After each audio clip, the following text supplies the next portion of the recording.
Welcome to SDP Connect. My name is Judy Mark. I am the president of Disability Voices United and the mother of an SDP participant. And we have a very exciting day today because I am happy and thrilled to introduce you to our new Director of Self-Determination Program Projects, or SDP Projects, Kristianna Moralls, who is going to be taking over my duties around the SDP Connect so that I can go and do a lot of the other work that we hope we will be doing for you over the years. Many of you may have known Kristianna in the past. She is first and foremost the parent of an SDP participant, and she'll tell you about that. She's also a certified independent facilitator. She was a trainer in the orientations. Any of you have recently taken the orientation through the state council. She might have been at your orientation. Really quite an expert on the self-determination program. And we are so thrilled to have her. But before I actually finish the introduction, I wanted to just do a little bit of promotion of some upcoming activities of DVU. First of all, make sure you are on our mailing list. If you are not, you will see something in the chat that Ed will put there saying, this is how you get on our mailing list. Next week on April 4th, we will be having a town hall to discuss legislation that is being co-sponsored by Disability Voices United and the Integrated Community Collaborative. I will make sure that we get the flyer and the registration link for that event into the chat. This legislation is a huge piece of legislation to address the huge problems in the regional center system. Its goals are to create equity, both racial and geographic equity, so that people are treated equally regardless of where you live and what the color of your skin is. We are also looking at accountability, making sure that regional centers and DDS are held accountable for ensuring, and service providers, for ensuring that we are getting the services and supports we need. And then finally, it deals with transparency by making the regional centers subject to the Public Records Act, as well as a range of other ways to ensure that we get the information about the system that is there designed to serve us. So you'll see in the chat that we put a fact sheet about AB 1147 that we'd love you to look at. If any of you are members or lead an organization that might be interested in endorsing this bill, in supporting the bill, I'm also going to put in the chat a way for you to do that.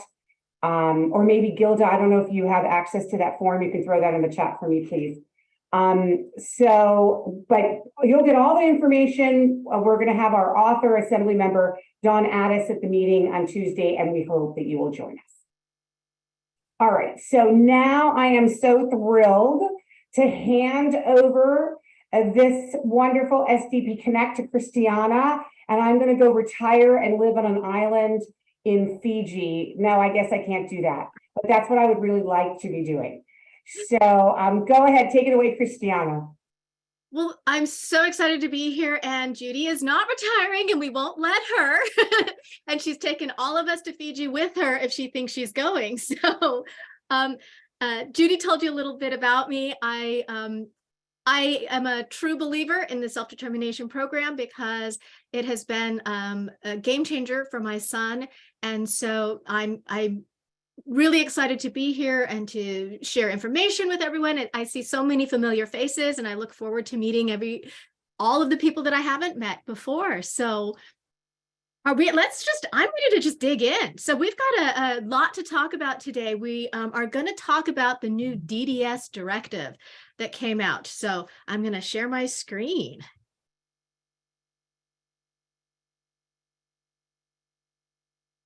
Okay, are you guys seeing that? Looks great, Kristianna. Yep. Let's get going. So we're going to talk about the March 20th DDS directive. It's the one that just came out. Let me get to the next page here. Okay, so let's start by talking about how is this directive going to impact the participants? If you are currently in the self-determination program, go and get a cup of coffee, cup of tea, relax. This is not going to impact you at all, which is nice. If you are in the process of transitioning into the self-determination program, there are a few things that you will need to know. First of all, most of what we're going to be talking about today is really going to be talking about how your supports, the independent facilitators are paid, and we invoice kind of in the background. So you don't have to worry about a lot of these. We're going to talk about service codes and those kind of things. You don't have to memorize them or worry about them, but it's sometimes nice to know, to learn about them. Your services, your support services, as you transition into the program, are still going to be paid by the regional center. So in case you run into an independent facilitator that says, oh, they don't pay for them anymore, they are still covered by the regional center. You can still have a non-vendored person-centered planner. The big thing that's changing with this directive is that now what used to be your independent facilitator who would help with the part with your budget and your spending plan and all of those pieces is now going to be a vendored position, and it's called self-directed support now. So after July 1st, if you are looking for an independent facilitator, you're going to want to ask them, are you vendored with my regional center? So when you're interviewing them. But other than that, that's about how much it's going to impact the participants. Now I'm going to talk about the people who are providing those supports. We've been called independent facilitators up to this point. Again, this is happening after July 1st, and there will be 3 ways that the self-determination program support people can be paid. The first is as a person-centered planner.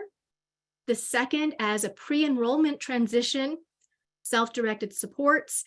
I didn't make up the name. It's a pretty long name. It's what used to be called independent facilitator, but now they're kind of breaking that title into 2 things. So pre-enrollment transition, and then the third one is ongoing support, and that will continue to be called independent facilitator. So the first one is person-centered planner. So a participant attends the orientation, and then they let the regional center know that they are going to hire you as a person-centered planner. When I say you, I'm talking about the independent facilitator, the support person. Independent facilitators, these support people, are paid by the regional center.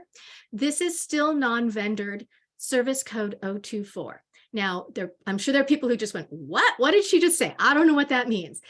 This is how we have been paid up to this point. And service code 024 is usually used for in the traditional system for parent reimbursement. And this is how independent facilitators up to this point have been paid. And you don't need to be vendored to bill 024. It does require a simple ID, which is nothing like the vendorization process. Person-centered planners can be paid up to $1,000, and there is no set hourly rate. And you get paid by putting in an invoice once the person-centered plan is complete and it's signed off by the participant, and that's when you would invoice. Okay, so that's one way to get paid. Second way to get paid is the new pre-enrollment transition self-directed support. So the participant will tell the regional center they want to hire self-directed support. They're probably still going to refer to us as independent facilitators because most people know us as that. And at this point, the regional center is going to create an addendum. So remember, the participants are still traditional system clients. So in order to hire a new vendor, they need to create an addendum to your current IPP, and they'll create a purchase of service for the appropriate hours. And we're going to talk about that later, what appropriate hours means. We are paid through the regional center. The self-directed support code, this is the new code 099. And this code does require vendorization. We're going to talk about vendorization in a moment because I think that's what most people are thinking when they hear this topic. The max we can do is up to 40 hours. Now, there's always exceptions to the rule. So if there are extenuating circumstances where somebody might need additional hours, they can ask for them. And then the way they said it, it's split, but those 40 hours are split between the financial management service and the independent facilitator. They didn't say how those are going to be split. That's something we still have to work out. The big difference now is this rule, the hourly rate is set by DDS. And then we would be paid by sending an invoice to the regional center, and probably you will be part of the e-billing system, in which case then you could bill monthly. So I said the DDS was going to set the rates, and they did set the rates for this.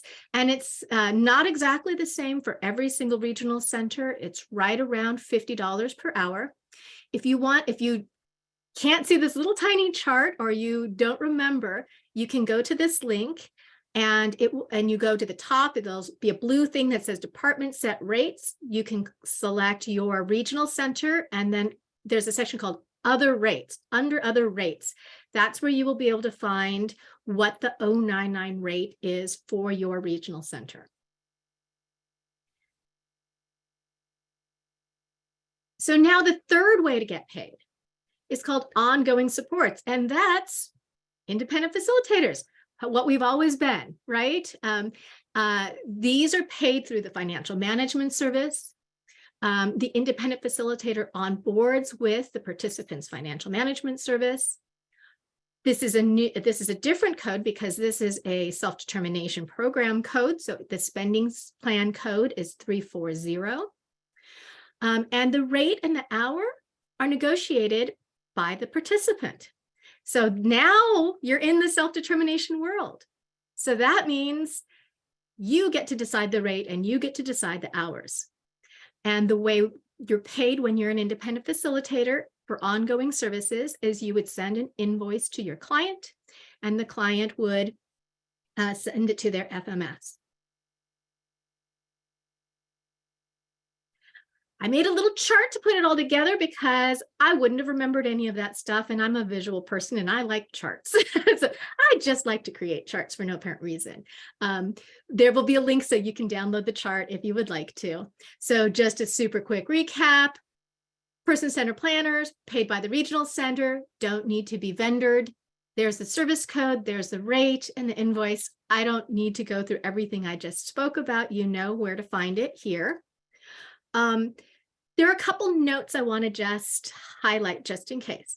That participant budgets will not be increased to pay for independent facilitator costs. Now remember, independent facilitators are those ongoing services now. So when I say they won't increase your budget, it's for once you're in a self-determination program and you want to continue paying for an independent facilitator, you're free to do that in your spending plan. They just won't increase your budget for it. Independent facilitators are responsible for paying for their own training. In fact, all three of these positions are responsible for paying for their own training. And the last one is independent facilitators are not allowed to bill self-directed support costs to the participant spending plan. And what that means is the person-centered plan and those pre-enrollment transitions, anything up until the point you go into the self-determination program, you're a traditional system client at that point. So the day you go into self-determination program, you couldn't bill for something that happened prior to that date that you went in. So you can't have somebody who helped you transition in say, you know what, I'll just bill into your first month of your spending plan. That is not okay because those services took place prior to you being in the program and prior to you being able to bill for. So you technically cannot bill for hours prior to your start date. So let's talk about the directives now. Finally, all that, we're finally getting to the directives. There are 3 directives that are really involved in this. And the first 2 really established what this new self-directed support is going to look like. And the second one, there was an earlier deadline, and the second directive, the December 2nd directive, extended the deadline. And so currently we are at a July 1st, 2023 deadline, meaning if you want support for those self-directed supports, your helper is going to need to be vendored under 099 after July 1st. So finally, we got to the March 20th directive. We've arrived. So what did the March 20th directive do? It released a standard vendor packet for what all the people who want to vendorize are going to use. So before, they were concerned, they didn't want to have 21 different ones. So they decided to make it a little bit easier for us and created a standardized one. Now there's a couple things that are written in this directive that are really important. One of them is that the regional centers shall require only the documents provided in the enclosed packet. And I'm going to list them in a couple more slides, but that means they can't ask for any other documents for you when you're vendorizing. And if you're interested in vendorizing, you need to vendor with your local, where you live, your local regional center. So even if you want to work at other regional centers, you get your vendorization first at your local one, and then you can courtesy vendor at other regional centers. Most independent facilitators are kind of familiar with this. They might have done this already. The second part they put was any deviation from the provided documents requires DDS approval. And we're going to talk about why that line is kind of important in a second. So with the directive were 9 enclosures A through I, and we'll go through them really quickly in a second here. So I wanted to talk about enclosure B, because this is something that I've heard a lot of people being worried about, a lot of independent facilitators being worried about when they heard, okay, there are going to be written qualifications to become an independent facilitator. And the first one was knowledge of people with developmental disabilities through lived experience and or 1 year or formal paid experience. So there were people who were concerned that they couldn't vendor as a new independent facilitator because they are just starting out. And that's not true. They said and or, which means maybe you have a family member or a cousin, or you have a developmental disability, then you have lived experience. So you wouldn't need that year of formal paid experience. You only need the formal paid experience if you don't have any lived experience. They talked about the completion of training courses about the self-determination program. That's standard. That's kind of been here all along. We've all had to do that. And then the last one was knowledge of the Lanterman Developmental Disability Services Act, including the SDP requirement. I'm not exactly sure what that is, because I think SCDD might have a training on this, but what I put, I'm actually in the process of 099 vendoring right now. And what I put for that was, I've been doing IPPs with my son for 20 years. And that's my knowledge of the Lanterman Act. The second part that independent facilitators seemed concerned about was what happened is typically when you vendor, you have to write a program plan.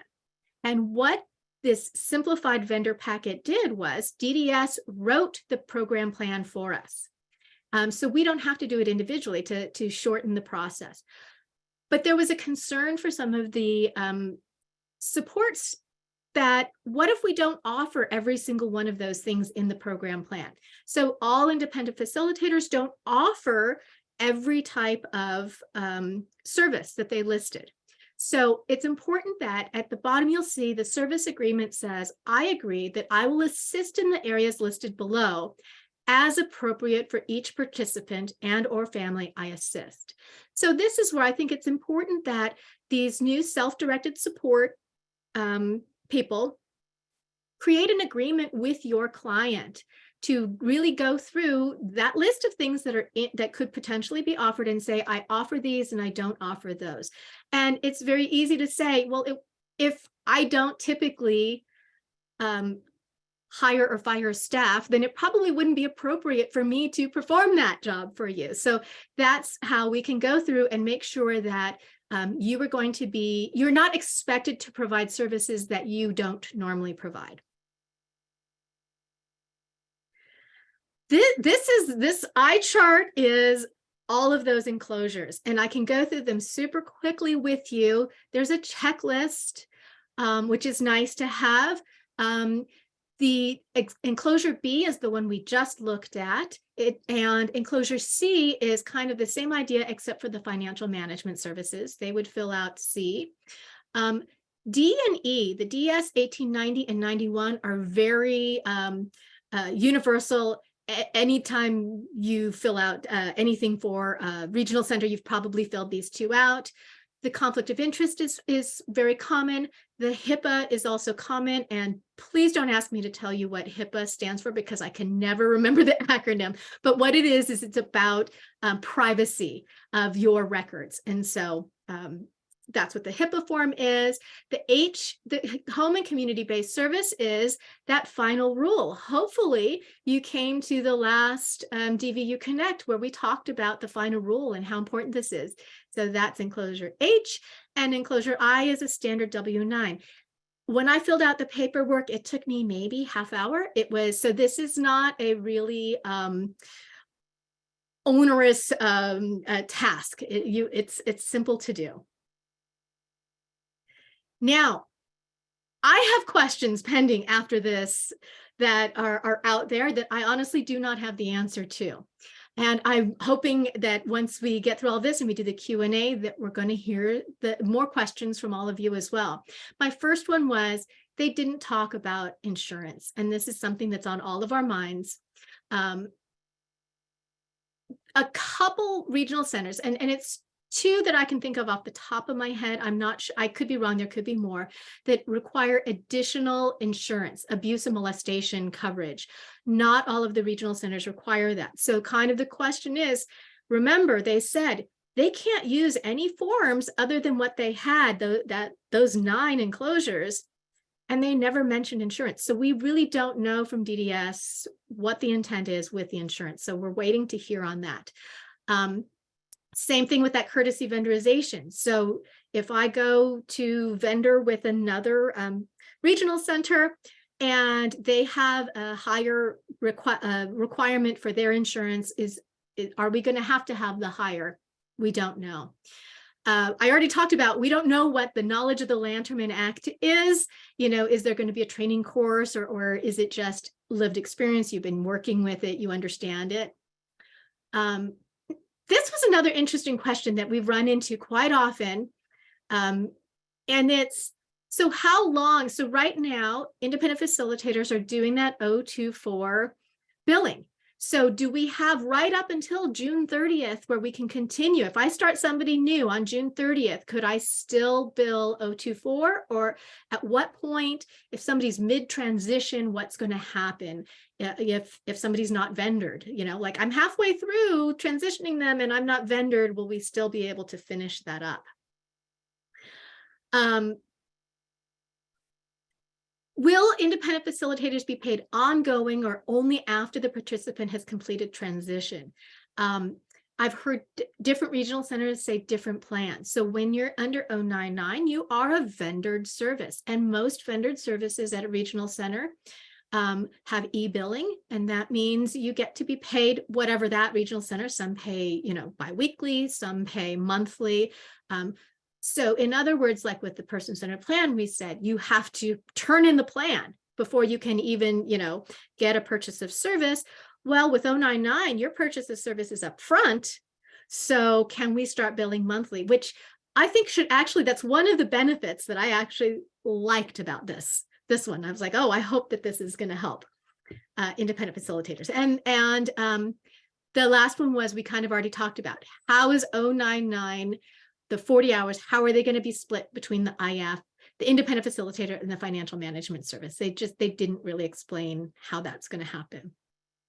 So we have two other quick things I wanted to share with you before I open up to Q&A, because I'm sure there's going to be a lot of questions in there. I see 29 chats, so hopefully we're going to have a very robust discussion. So let me quickly go over these two, and then we can open it up to Q&A. First, if you remember, maybe it was a month ago, there was a survey that came out, and we had a big discussion at the DVU Connect. So this survey is for the state to know. They want to know the progress. They want to know what's going on.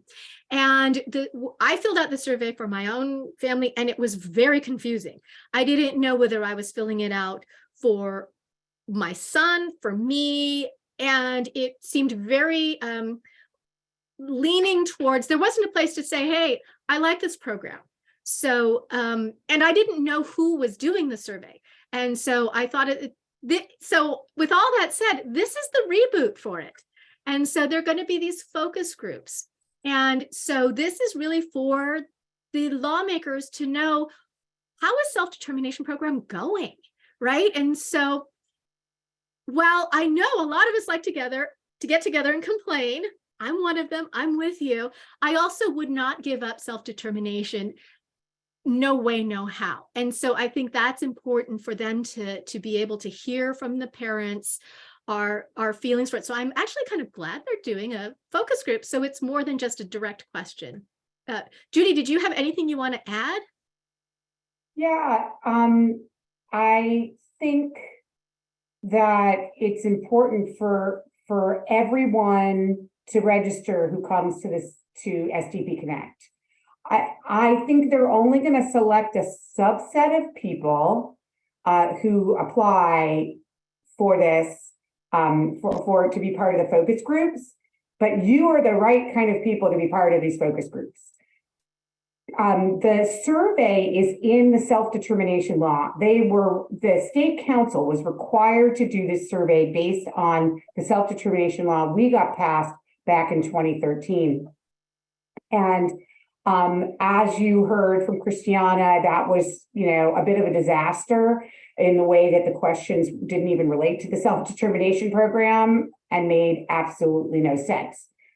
So I have no idea what questions they're going to be asking at these focus groups either. I have not registered to be part of the focus groups because there's no way they would take me, because they know who I am. But we encourage all of you to do it. You have a chance to have, if you get picked, to get a $50 Amazon gift card. But more important than that is that we have to show that the self-determination program is a great program. Even though there are lots of barriers and lots of problems, those barriers and problems are not because of the underlying concept of people having choice and control over their lives, right? That underlying concept is something we have to ensure remains. The problems occur because the bureaucracy is trying to take away that choice and control. And so we want you to get a chance to tell the State Council and UCLA Target Center about all the successes in the program, as well as the barriers that have been put in your way. So strongly encourage you to sign up for this. And, if you have, and actually, I'd be super interested if you get picked to know what the questions that were asked. So maybe you'll join us at an SDP Connect sometime in the future after these are done, and you can report out. Awesome. And our last slide, we thought you might want to see some data, which is really exciting. This is based on January 2023, and it came from DDS. So let me explain the chart to you. The numbers at the top of the bars are how many SDP participants each of the regional center has. And then on the left side is how many, the percentage of overall clients. So let's say a regional center had 10,000 clients and they have 10 in the program. We're looking at that percentage. So if you look and see, like RCRC has 45 clients, but look, they're up over 1%. So we're not just looking at the number of how many people, how many participants they have in the program, but what percentage that is of the whole, their whole population. Yeah, let me just throw in. So the underlying data here was provided by DDS, but this chart was created by DVU. So you're not going to find this if you go to the DDS website. Okay, we made this, actually our wonderful intern Jules made this for us based on the underlying data. But I sit on the DDS advisory committee. This data was provided at a private meeting that our committee had. And you know me, I don't like keeping anything private. So I'm publishing it. They did announce that there are now, as of January, so obviously we're at the end of March, so the numbers have gone up.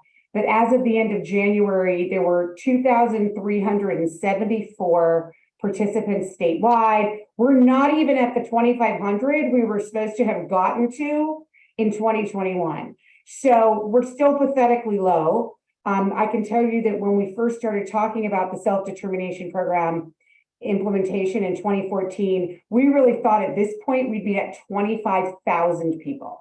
That is what our estimate was, that the program would go into effect in 2015. We'd get to 2,500 in the first 3 years, then it would go up to 5,000, 10,000. We'd be at 25,000 by now. So obviously there are big problems. But some of the things to really understand about this chart, and I don't know if Carla Lehman is here at the meeting, who's the chair of Westside, but that is my regional center. And I'm pretty damn proud that Westside is not only number one, but by far number one in the percentage of people in the program. If you are from North Bay Regional Center, Tri-Counties Regional Center, Inland Regional Center, you should have some significant concerns, or even South Central Regional Center. You should be looking at what are the barriers keeping you in the bottom four there. The one that's most curious to me is that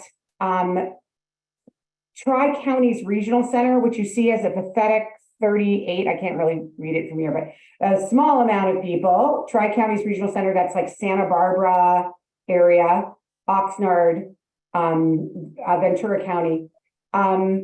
They were one of the pilot regional centers. So back in 1997, when they created the self-determination program, they had 30 people in the program back in 1997. All of them, except for one, have dropped out of the self-determination program. So obviously something is going on there that is quite problematic, and they're now only at 38. And so the reason why I wanted to have the data done in this particular way is because the way that I'm going to show you, if you stop sharing your screen, I'm going to show you the way that DDS presented this data to us, because you might find it interesting. So this is the way they presented the data to us, which is all over the place. So they did it by the size of the regional center. So Redwood Coast Regional Center is the smallest regional center. Inland Regional Center is the biggest. But it just doesn't really tell us that much, because Inland Regional Center has over 40,000 consumers. That is massively bigger than even the second highest, which is San Diego, which I don't remember, but maybe is around 28,000. So just because they're next to each other does not mean that that's particularly great. So then you also see that San Diego has the highest. So you're like, go San Diego. But when you compare it to the chart that Kristianna just showed you, they're not even in the top 5. So that's how come we wanted to look at percentage. And so if what we can do is pop, I don't know if you know how to do that, Kristianna, but we can pop that chart into the chat so that you can take it home with you, that you can hopefully go to your local advisory committees, like you, Tim Ginn at Regional Center of Orange County, and you can say, what is happening here? Why are our numbers so much lower than other regional centers? So I think that's our presentation, right, Kristianna? That's our And presentation. I'm just looking at the faces and I see my friend Chris Chandler. I can't believe it. It's so fun when I see old friends show up at our SDP Connects. I have known you for many years. Great to see you. All right, so Kristianna, you're gonna, or we're gonna go to Ed and to look at chat. Oh, let me just tell folks, the way that you can ask questions is two ways. You can put something in the chat and Ed will read your question. You can also private message Ed as well. And she can, if you want like an anonymous question. The other way is you can ask it verbally by going down to the bottom of your screen, clicking on reactions and clicking on raise hand, and you'll see it above my head. And we will call on you in the order in which you raise your hands. So let's get started, Ed, with some questions. Sure thing. And just a reminder, folks, that we want to be mindful about speaking at a moderate pace to enable our interpreters and the auto captioning to both do their jobs effectively. So the first question that we've got is from Deborah. If we are almost ready for an agreed upon budget, IPP and spending plan are done probably by June 1st. Will we be affected by this vendorization independent facilitator issue? It doesn't happen until July 1st. So if you're that close, hopefully you will be done. Again, we don't have a definitive answer of when that cutoff is, but my assumption is if you're that close, they are not going to cut off those payments, right? So you should be good. Go ahead, Ed. Thank you so much. Next question is from Frankie. I'm new to all of this, caring for my minor granddaughter who is a regional center client and stumbled onto this topic by accident. Is there someone I can call to ask questions, or are there other resources that we can direct Frankie towards? Yeah, so let me just be clear that DVU does not provide one-on-one assistance. We provide everything through group programs like this, but there are plenty of people out there that do provide one-on-one assistance. So here's some resources I would suggest. First of all, scroll up in the chat and you'll see the link to the interchange. So we have something called the self-determination interchange, which has lots and lots of information. I should also encourage people to buy our Think Outside the Box book, which was just updated in January. That really is a how-to guide on how to get through the self-determination program. By the way, the Spanish edition is very close to going to the printers. So we're hoping that that will be out the door in a week or so into the mail in the next couple of weeks. Then the other short resource I want to tell everybody about is to go to your local advisory committee meetings at your regional center. And there at that meeting, you can ask questions. You can find out each regional center has a set of coaches that they use or a set of people who help individuals transition into the program. And of course, the most important thing is that you hire a planner that Kristianna was talking about. They're not really called independent facilitators until you're already in the self-determination program. So they're really called maybe a person-centered planner, a transition specialist, but many of us just use the term independent facilitator anyway, because it's just easier. But officially, they're not called an IF until you're already in the program. But do you have any other recommendations, Kristianna, for them? I think their committee meeting is a great place because a lot of times local independent facilitators will be there. So it's a good place to meet people and meet other families. And some of the regional centers do have support groups for self-determination program too. So look and see if yours has that. That's a great place to meet people. That's great. All right, let's go to Susan. Hi, Susan, another very old friend of mine. Go ahead. Hi, Judy. Hi, everybody. I just have a question on the billing because I'm like, I don't know anymore. So if you are dealing with the client now with transition and we have a PCP approved and then he is going through the transition already before July 1st, do I bill the $2,500 for everything for the transition? bill? Yes. Yeah, Yes. if you've already started, you would bill for, finish the whole transition and do that. Yeah. Okay, I just want to make sure because it's like, oh, I just want to jump in the lake. Go with Judy in Yeah. Tahiti. Thank So you. remember, Susan, that even after July 1st, if all you're doing is the person-centered planning piece and not the spending plan and budget advocacy stuff, if all you're doing is the person-centered plan, you don't have to become a vendor. It remains like the current system. Sorry, I'm choking. But that's only up to $1,000. So even for those of you who are maybe starting that process after July 1st, you can still definitely use the regular system, the easier system, I should say. Jenny K. Go ahead, Jenny K. Hey, can you guys hear me? I sure can. I'm looking at the chart one more time. I think I missed it. So the way to read it is that 38 families are still in the tri-regional center county. Is that correct? 38% of the clients are in SDP? No, just 38 individuals. I see. 38 individuals, which is less than 1% of the clients at Tri-Counties. Off the top of my head, I don't know exactly how many people are in Tri-Counties Regional Center. I could probably get it for you very easily. So it's only 38 individual participants. And, that's compared to the 181 that are at Westside Regional Center, and Westside is a much smaller regional center. So it's obviously there's something going on there that I don't completely understand. Got it. Yeah. Our family is interested in heading towards SDP and just getting the lay of the land, but it's good context. So when we do contact them, we can learn more about just how the current families are working and seeing what is available for us. But thank you so much for that clarification. Absolutely.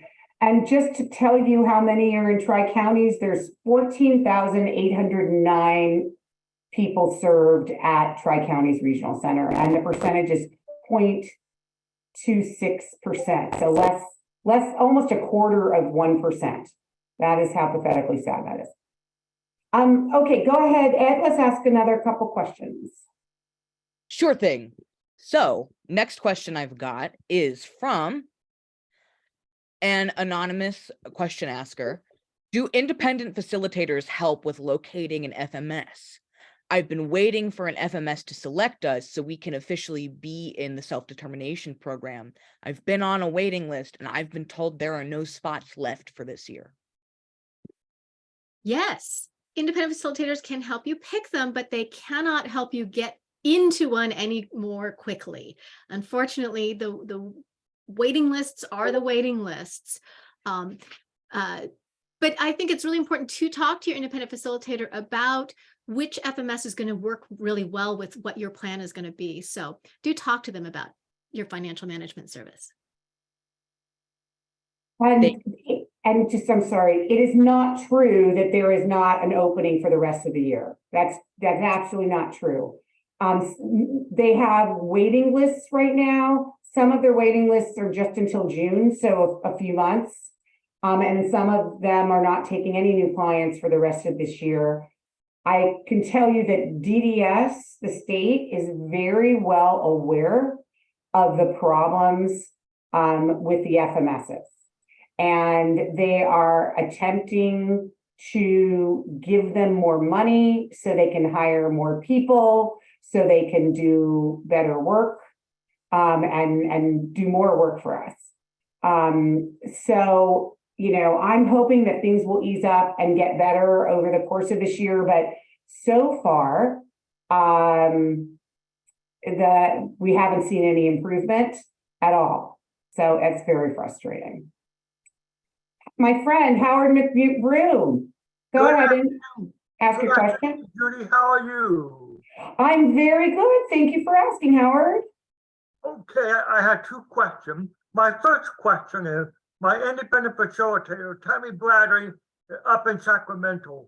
Will she have to be vendor with the Lanterman Regional Center?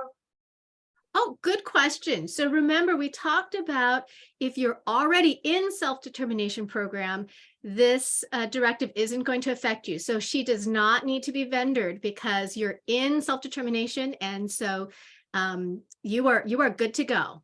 I will be starting my 4th year in self-determination next week. Wow, that's amazing. Control. Wow, congratulations. Thank you. That was my first question. My second question is this.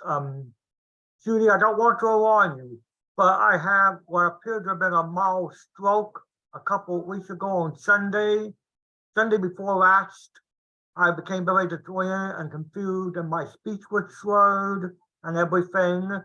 I recovered since then. You know, I'm back to normal, as you can see. I'm alert, and I am alert and aware as always. But I do have one thing I need to ask you. The regional center, Lanterman Regional Center, have terminated my funding for the physical therapy that I was getting up in Simi Valley. They say that doesn't meet their qualification under the social emotional rule or whatever. So they're not paying for me to go to the physical therapy in Simi Valley anymore. I am told that I can get, you know, another you know, I can go to a gym near here, or, you know, hire somebody maybe to come once a week or so, but they are not going to pay for me to go to Simi Valley anymore. We've pretty much knocked that out. And what I wanted to ask you is, what are my options here? What do you think I can do about it? So, Howard, you know, you always have the option that when you disagree with the regional center, that you can go to fair hearing. Or certainly you can, before you even go to fair hearing, you can ask for mediation. And it's not always an easy thing to do, but you know, why don't you and I talk later? I know you called me today and I've been in meetings all day. I'm sorry, Howard. But why don't you and I talk later and we can figure out whether that makes a lot of sense for you to do that, okay? I don't, at this time, I do not want to go to mediation or fair hearing. Simi Valley is a long way from where I live. I mean, Yeah, okay. hours to get there, a couple hours to get back, over 1 hour of physical therapy there. I do have a guy from Preferred Choice who comes in once a week and maybe, you know, does range of motion therapy with me. And I have regained most of my strength since that episode. We're not quite sure what it was, Judy. We think it might have been a mild stroke, possibly triggered by a UTI, which I had at the time. But, you know, I have recovered, and, you know, I have recovered most of my physical strength, but I feel I do need to continue physical therapy, especially after that, episode. There were one day after the FO down here in LA. You remember that FO that came to the, there was one day after that I had my episode, stroke, UTI, whatever it was, and it really knocked me out for that entire day. It knocked me out. But all right, Howard, I'm going to give you a call later. Is that okay? that's fine with me, Judy. Okay, thanks, Howard. I'm glad to hear that my independent facilitator will not have to be vendor, because I'm very happy with Tammy Bradley. She's, you know, she's been in a wheelchair all her life, so she understands what I'm going through. Awesome. God bless her. And we're also satisfied with Johnny and with Corinne. And by the way, Judy, Johnny, her child, Layla, her 2-year birthday this Saturday. Oh, that's great. Thank you for letting me know, Howard. Okay, Ed, go ahead with the next question. We have so many good ones this week. From Cecilia, I believe she may be talking about either HIPAA or the new insurance requirements for vendorization. She says, I'm sorry, could you explain what kind of insurance people need? I don't understand what kind of insurance this is. Good question. So a lot of the regional centers, if you're vended with them, have kind of a standard general liability insurance that they require their vendors to carry. They usually have a set amount, X amount of dollars, for how many incidents occur or whatever. And it is set by each of the regional centers. So that's what we were talking about when we were talking about insurance. So it's for the vendor insurance. Awesome. Thank you, Kristianna. Next question. I'm going to combine a couple. There's a lot of chat in the chat about whether or not a parent can be an independent facilitator for their own child in the SDP. And we're also seeing some questions about, well, if that parent is an independent facilitator for their own adult child, would they have to be vendored if that's the only client they're taking after July? So 2 questions there in one. Yeah, and it's not an easy answer. So let's start with the first piece, which is you cannot be an independent facilitator for a minor. So we have to start there. And then the next step is if you want to provide ongoing independent facilitation, you don't have to worry about this 099. So once they're in self-determination, you could be an independent facilitator for your adult loved one. Now, if you want to do those transition services and get paid, that self-directed supports, you would need to be 099 in order to get paid. My recommendation is they're going to pay for it, hire somebody to do it, and then you can kind of relax and let them do some of the work as you learn the system as it goes. So I know that's not always possible, but. Let me add to that. It's not about relaxing. It's about what's right and what's wrong. You should not be your adult child's paid independent facilitator. You need to have distance. Remember, this is person-centered planning, not parent-centered planning. And so for your child, for you to sit in a person-centered plan, you need to be in the role of the parent. Now, I know pretty much about person-centered planning and self-determination as one could possibly know. I helped write the self-determination law. And yet I did not serve and do not serve as my son's independent facilitator or person-centered planner. And the reason is because I have to sit on the side so that the person-centered plan is about him. And I sit there with a facilitator who asks him questions and then turns to me and says, "Mom, what do you think?" And so I'm giving the perspective of the mom, which it's completely a valid thing to do. But when you're the independent facilitator, remember the word independent. You're not independent when you're the mom. All right. So I have said this over and over. I have actually had parents say in this meeting at conferences, I know what my child wants. I know everything about my child. So we don't even need to do a person-centered plan. And I don't agree. The last thing that I'll say is if you're a parent and you've participated in a truly person-centered plan, there should be at least one point in the planning process where you feel uncomfortable. And if you don't feel uncomfortable, then it's not truly person-centered. Because if you're like me as a parent who've been very hands-on, always around, always wanting to be helpful, probably too helpful so that my son doesn't become as independent as he could possibly be, then at some point, the independent facilitator is going to basically turn away from you and say, okay, all right, Josh, my son's name, Josh, what is it? What do you think? And I can tell you that we, back in the days when we actually had in-person conferences, we would do live person-centered plans. We would get experienced facilitators to conduct live person-centered plans in front of an audience. And 100% of the time, we probably did 8 or 10 of them over the years, maybe even more. Every single time, the parents would come to me and say, I didn't sign up for that. When you told me I was doing this, I thought this was going to be a great benefit, but I felt uncomfortable. It's like, oh, then it was clearly a valid person-centered plan because I did it in private and I felt uncomfortable. So that is just my advice to you. There are many parents who don't listen to me and don't take my advice. So it's up to you. But that you have this funding to pay for someone else, so you might as well use it as so that your child has a truly person-centered plan. And I think, Tim, did you have a comment you want to make? Are you ready?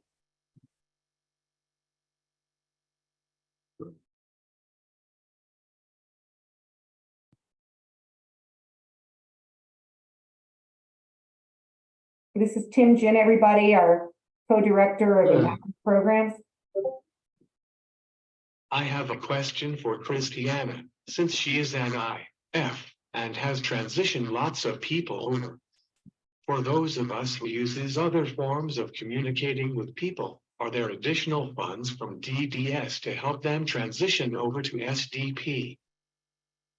Since independent facilitators are no longer back-billed participants anymore under 0,99 once they are in SDP. Because 40 hours is not enough for people who commute through other means. Also, Judy, my friend, Josh is so much himself when you are not around.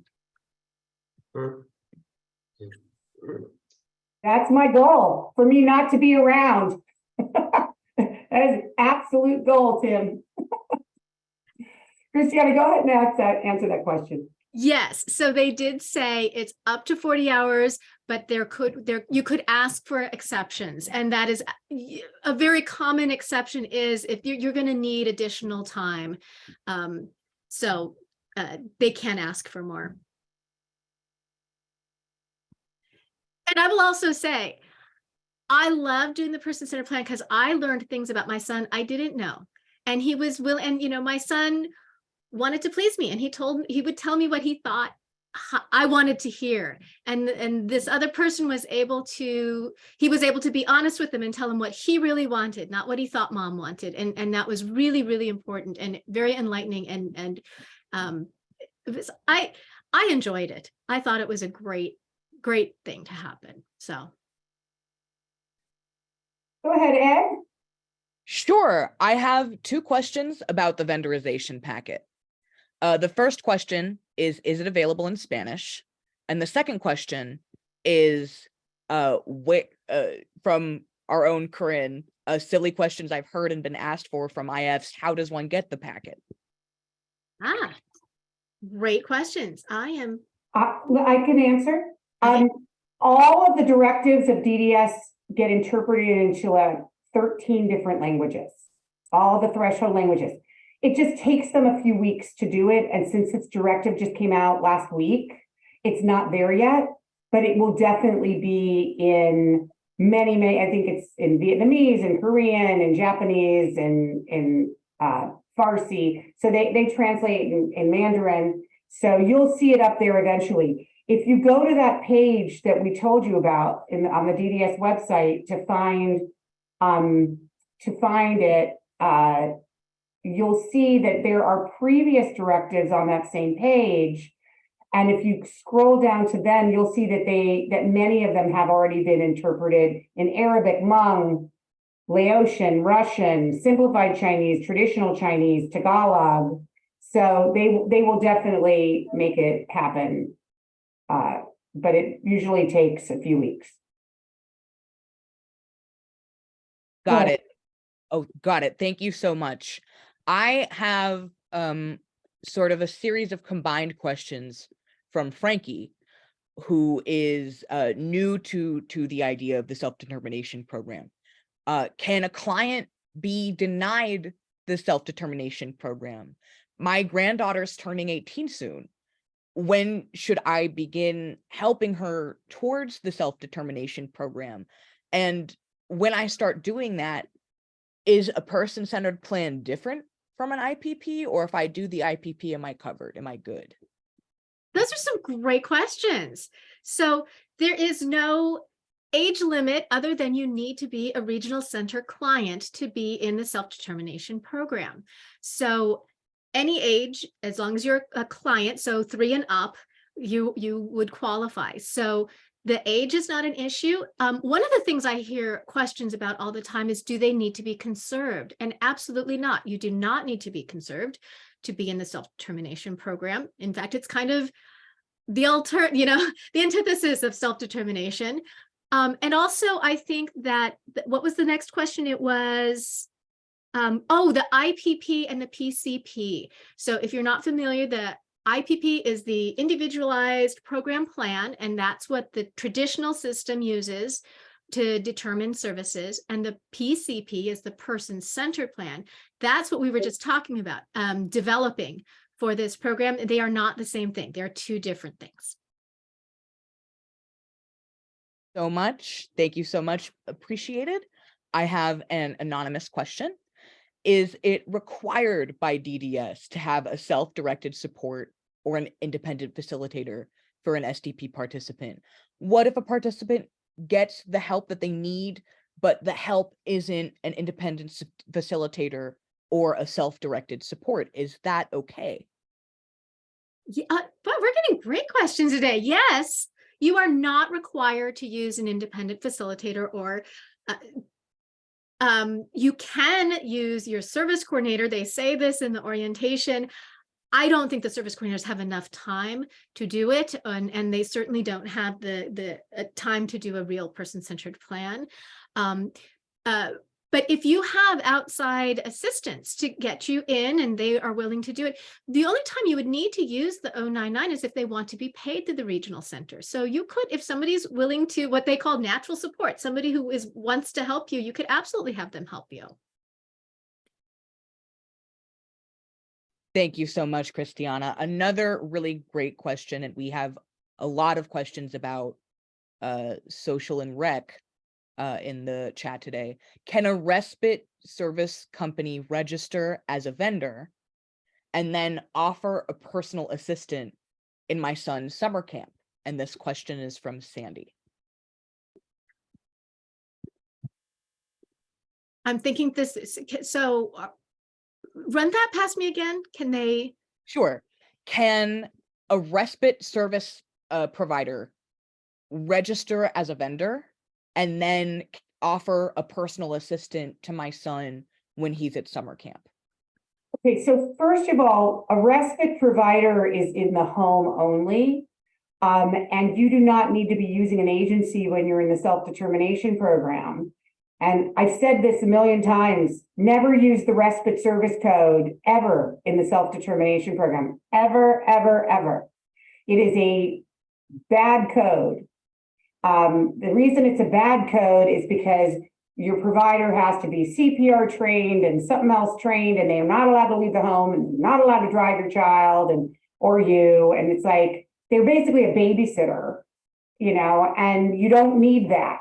You need community integration people. You need people getting you out into the world and making friends and experiencing the world. And so there's lots of other great service codes and not respite. So yes, in the self-determination program, if you want to have an individual that is paid for through the program, go and staff your child at a camp for, that is not a camp for people with disabilities, it's just a regular community camp. That is something that is very commonly done, and it can absolutely be done. Thank you so much for that, Judy. I have a question from Allison. Do you know the number of families who are not in the program due to waiting lists, due to there not being enough independent facilitators or enough FMS openings? And for the new folks who are here, FMS stands for Financial Management Service. I am not aware of any data being kept on that. Judy, do you have any idea how we would even know? I completely apologize that I wasn't listening to the question because I was replying to something in the chat. So would you mind saying it again? Sure. Allison has asked if we know the number of families who aren't in the program due to waiting lists, due to there not being enough independent facilitators or FMSs to serve the people who want to come in. Yeah, we have no idea.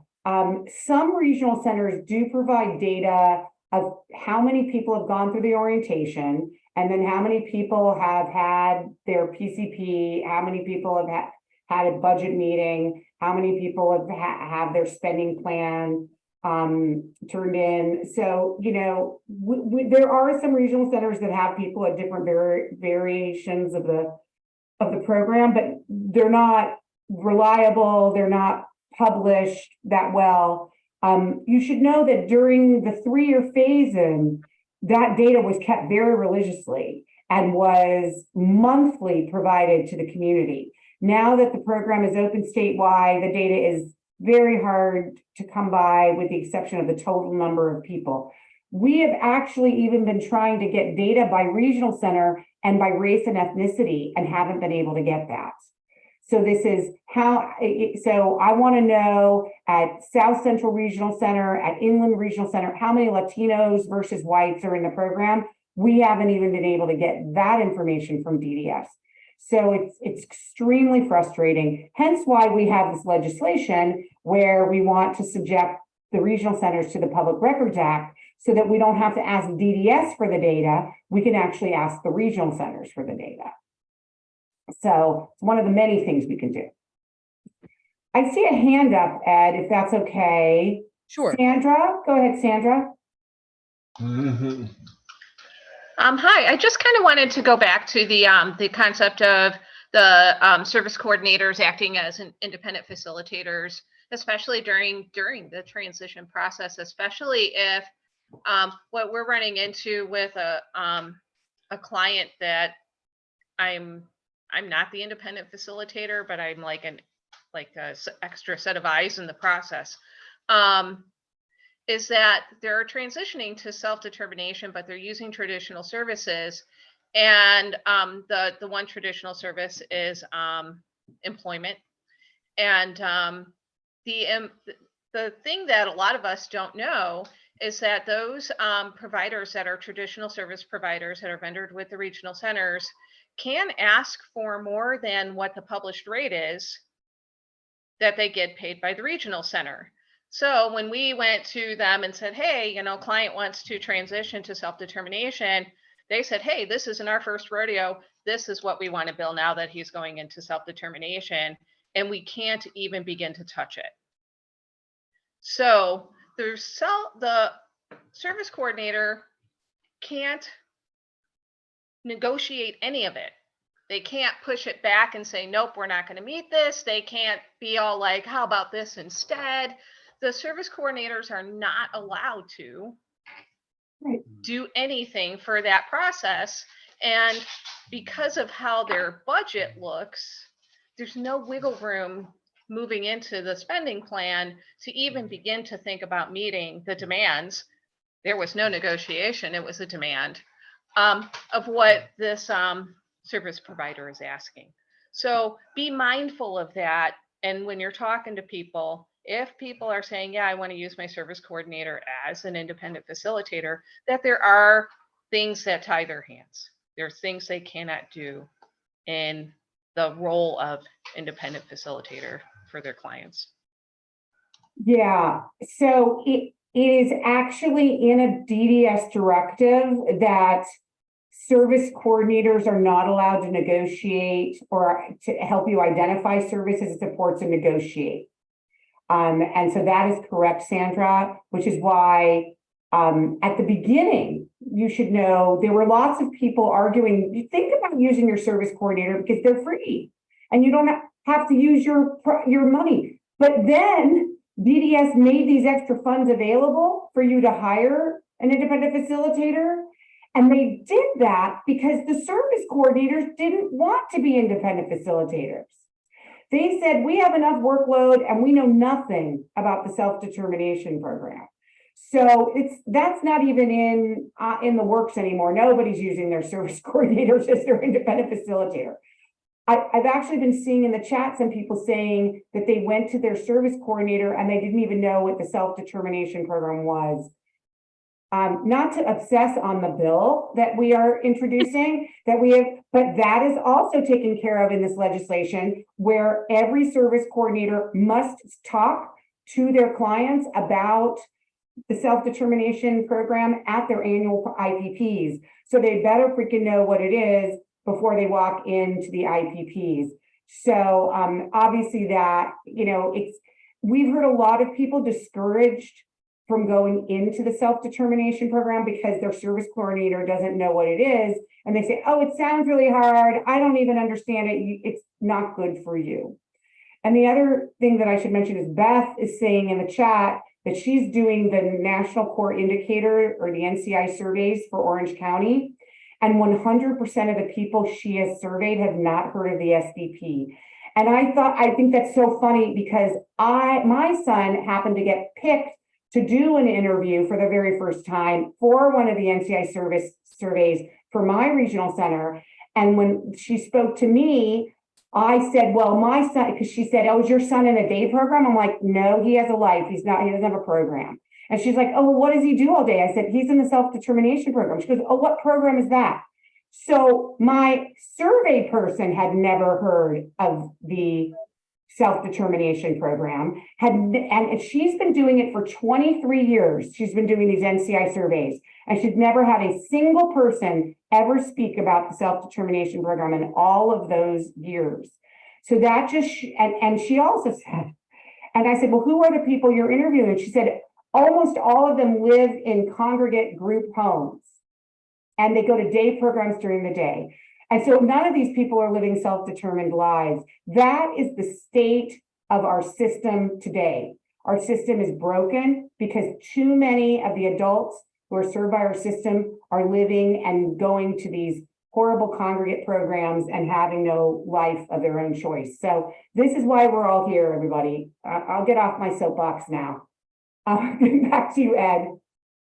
Oh, wait, Beth wants to say something. Go ahead, friend Beth. Hi, Judy. Yeah, just to add to what you said, in the NCI survey, there's a list of somewhere around 10 questions that have to do with someone in a self-determined program. So the fact that your surveyor has never heard of it, that should be reported. Because it's like almost impossible for them to not know that there are questions there. One of the questions specifically is this person in a self-determination program? They don't use the exact word self-determination, but it's self-determined or something along those lines, because it's a nationalized wording. So it's not California speak, but there's 2 or 3 pages of questions if they are in it. Yeah. So I'll just say that they did ask, does your son have choice in his life? And I'm like, yeah, he's in the self-determination program. So yeah, that's a question that gets asked of everybody. But if you're in a self-determination program, it asks you who your FMS is and do you get all the help you need and all this. I mean, it's really not bad. It's so much better than the survey that the college was going to do. Yeah. So no, none of those questions were asked of us. So that's very interesting. If you could maybe share with me privately which surveyor it is, I'd be happy to get that feedback in. Will do. Okay. Thanks. Go ahead, Ed. Sure thing. Next question is from Sandy. Can the money be paid for any online classes? So we're talking about on the spending plan side now? Yes. I believe so. Yes. Yeah, I don't see a reason not. We haven't had any problem. My son has taken online classes and again, it has to be in their person-centered plan and their IPP. There has to be a goal for it in order to put something in your spending plan. So as long as it's in their goals and their spending plan, that should not be a problem. Kristianna, next question is from Miriam. If a social or recreational program includes food, how is the payment handled? Such as if we're talking about going bowling and then getting pizza, the vendor charges one fee, not a separate one for food. I actually know the answer to that because that was a discussion that was brought up at a DDS advisory committee meeting a while back. So folks should know that food is not allowed to be paid for through the self-determination program. It's also not allowed to be paid for through the traditional system, okay? So if this is a vendor that works with the traditional system and is paying for the food as part of the overall fee, that they charge to the regional center, that same thing can happen in the self-determination program. If you are joining, let's say, non-vendored, non-traditional program like, the Community Bowling League or YMCA camp, a lot of those things also include food. And if it's part of the program fee, honestly, I would just keep quiet about the fact that the overall fee actually includes a slice of pizza. If you're going to need to pay separately for the pizza, so let's say you pay for bowling is $20, pizza is $10, that $10 for the pizza is not going to work. You're not going to be able to do that. But if it's $30 for the evening and it's just the program fee for the evening, you'll be fine. Thank you so much. Next question is from Georgina. I have a question about picking an FMS. I've heard that some will do reimbursements to a family member or a participant for certain purchases, and other FMSs say, no, we can't, reimbursements are against the waiver. Which is it? Yeah, it's not against the waiver. And I just saw somebody post that it's illegal to do it on the State Council Facebook page. By the way, if you're part of the State Council Facebook page, I see a lot of information in there that's just plain wrong. So please be careful and don't think of that as like the Bible. And always check with various sources if you have a question. And I, by the way, have been wrong even on this very show. So, so double check me as well, people. But it is not in the waiver. In fact, self-determination waivers exist all over the country where FMSs are allowed to do reimbursements.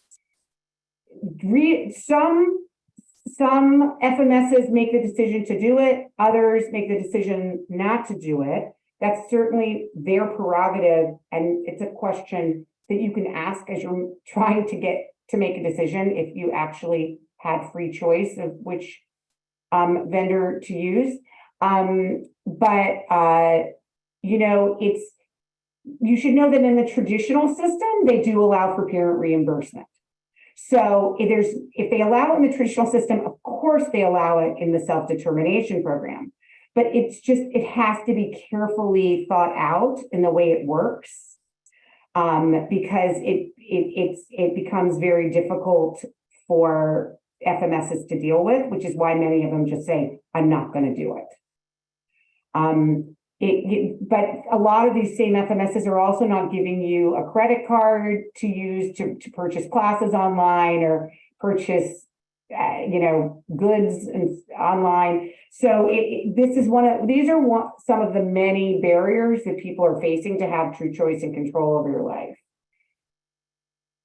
Thank you, Judy. I have an anonymous question regarding social recreation. Our regional center is trying to discriminate between something that might be thought of as entertainment versus social recreation. Is there any guidance out there that provides clarity on this? The disability is ASD, which creates a lot of confusion about what generally might be called a social recreation activity. Yeah, I don't completely understand that last part of the question because it doesn't really matter what their diagnosis is. It's all the same. So, so there is very clear direction from DDS, from the Department of Developmental Services, on what is a recreation program. Or actually, it's more about what is not a social rec program. Okay. And what they say is something for purely entertainment purposes that requires like a one-time ticket or a one-time fee for the SDP participant is not covered. So the most common thing was Disneyland passes that people were purchasing, or a ticket to a rock concert, or the ice capades, or whatever they call them now, Disney on Ice. Those are the things that are not going to be covered. However, you are able to put in your spending plan the somebody to go with you, to bring you to that activity, and you can pay for their ticket to go in to that. So let's say you are going to Disneyland, but you can't go by yourself and you need a staff member to go with you. That staff member's ticket and their hours of working with you and their gas mileage can all be paid for through the self-determination program. Thanks, Judy. The question asker raised her hand, so I'm going to unmute her if it's okay. She might want to add clarification to something. Yeah, absolutely. And Beth is saying Orange County will not pay for staff ticket. They're wrong. I heard directly out of Nancy Bargeman, the head of DDS's mouth, say that you can pay for staff tickets. So it's very frustrating. Regional Center Orange County frustrates me a lot. You're not the only one. I've heard it from other regional centers too, unfortunately. Okay, they're wrong. Yeah, East Bay has a big problem with. Go ahead, Deborah. Hi, thank you. We're right in the tail end of trying to get the IPP signed and the final budget and spending plan done. So, but we keep kind of wrangling around how to word actually the outcome measure for social rec. My son is on the spectrum. He's 36. Has a lot of difficulty being in group settings where there's a lot of social expectation of spontaneous interaction. so that's one of the issues that comes up. So today we were talking about, well, you know, he does like sports kind of things that he might engage in. So what if it costs some money to go to the Santa Cruz Warriors game, and it was a small group of people that went together, or he had a buddy that went and they had like a staff person. And there was just a lot of what seemed to me, as a mom that's been around this social difficulty for a very long time, a lack of understanding of what actually are they getting at with this social rec for somebody who has a lot of sensory sensitivities, who has a lot of avoidance of social interactions that because they're difficult. Yeah. And I've heard even worse stories about the social rec thing, that for people who want to do, let's say, swimming lessons, but they need it one-on-one because they can't do group programs, they're turned down by the regional center. The regional center is not allowed to do that, but the regional center says, no, you cannot do a one-on-one class at the YMCA. You have to be in a group class, because then it's not integration. It's like, what? That's the whole point, is that this person has a disability and cannot take a group class. My son could never take a group class, ever. So, but what are they getting at with social rec? Honestly, I don't think they know themselves. I don't think the regional centers know, because they haven't been given the exact directive, to the letter of the law of exactly what it is. Here's what they know it's not. It's not what social rec used to be, because you have a son who's old enough to probably remember, Deborah, what social rec was before 2009. I have a son too. And then it was all these segregated gymnastics, segregated theater programs, segregated swimming programs. And it was just for people who are regional center clients. Those do not exist anymore. And you have to go into the community for these social rec programs. So it means the YMCA, the Boys and Girls Club, your synagogue or church youth groups, the local karate studio. But if you cannot take a group program, you can go to your karate studio and say, is there anyone here who can teach my son karate one-on-one? And we can pay for it. And then, of course, you have to deal with the FMS paying for it. So don't even get me started about that. But that is what I know DDS is thinking of when they're talking about social rec. Girl Scouts, Boy Scouts, hiking club, the drum circles. If you live down near the beach, they have all these drum circles. A dance class, an art class at the local community college. So these are the things that they're thinking about that are totally integrated, but you can get the one-on-one aid, or you can buy, purchase a one-on-one class. Oops, you are muted again, Deborah, and I think this may be our last comment, unfortunately. Go ahead, Sorry. Deborah. I'll give you an example of what he is doing now that we're just paying for privately, and I'm hoping that maybe with the SDP, we can like get some money from that to cover it. But he is actually doing drumming, hand drumming, with a man from the community who teaches drumming, but he's doing it one-on-one. Perfect.